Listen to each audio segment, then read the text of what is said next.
Here we see from verse 5 the development. For this very reason also adding all diligence, supply bountifully in your faith, virtue, and in virtue knowledge, and in knowledge self-control, and in self-control endurance, and in endurance godliness, and in godliness brotherly love, and then in your full growth in brotherly love, love.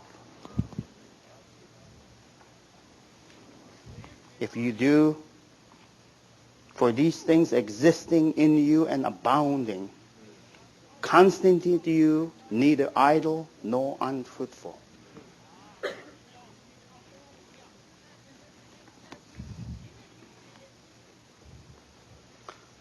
We're in an age where man has to be touched.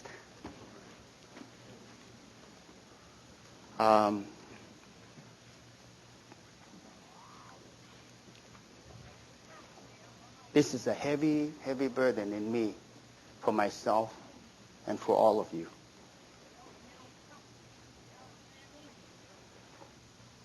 Why we did not use the word gospel here? Because the word gospel has been damaged so much.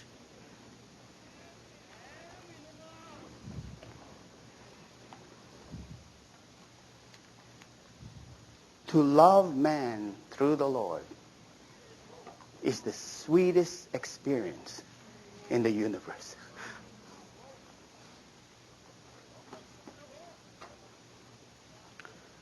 Everything in the world numbs us to man. Rivalry, competition, businesses, money. This hardens people, and people learn to act. Inside, just turmoil. How to reach the real person is the gospel.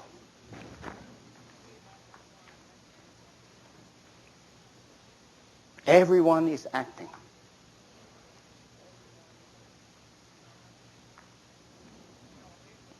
I did. How many acted before you were saved? How many acted after you're saved?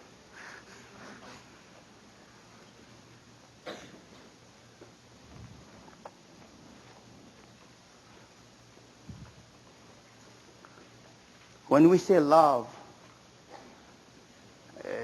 you just can't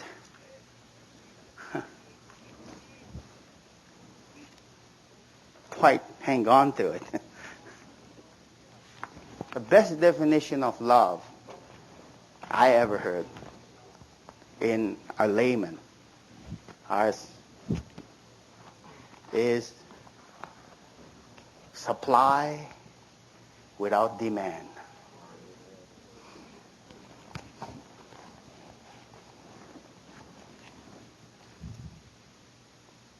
The holy God, the eternal God, is full of supply of himself. His very words were supply. The words he spoke that sounded like a demand was actually a supply.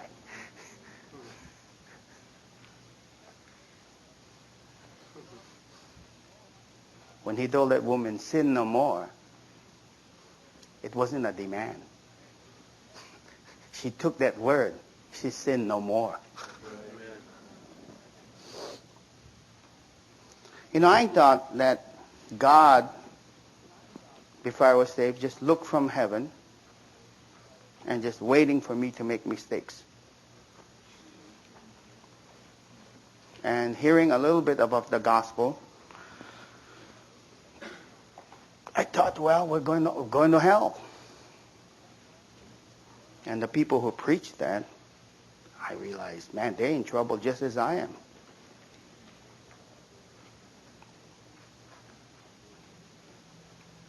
It's a real confusing thing to be a Gentile.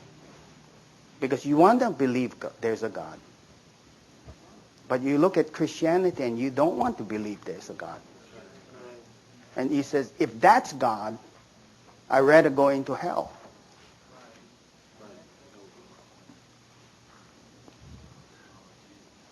But deep inside, Christ is the desire of the nations. Amen. Deep inside of man, he's looking for Christ.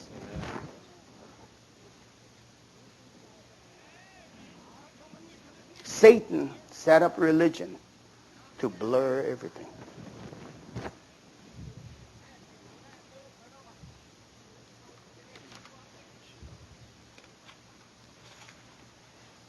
You know, when you look at the Lord, it's marvelous. He came to the woman at the well. What's her name?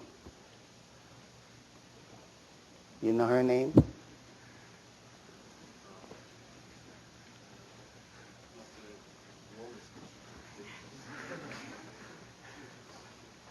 How many husbands did she have? How many? And she says, I don't have a husband. Was that true or a lie? Yeah. Because the one you're living with is not your husband.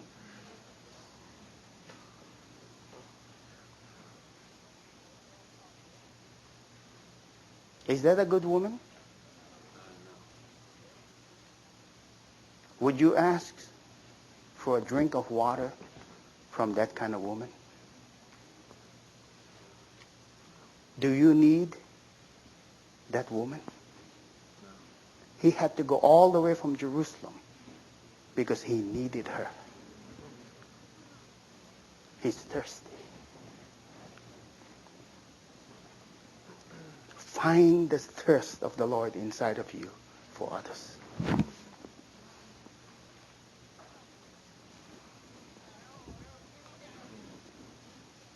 When I first read it, I says, man, somebody never told me the truth. According to their preaching, he should have thrown her directly into the lake of fire right there. No, I didn't hear about lake of fire. I heard about hell.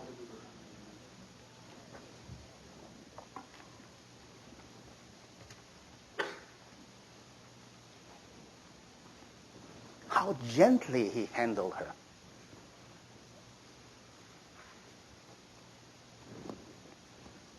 How gently he handled me.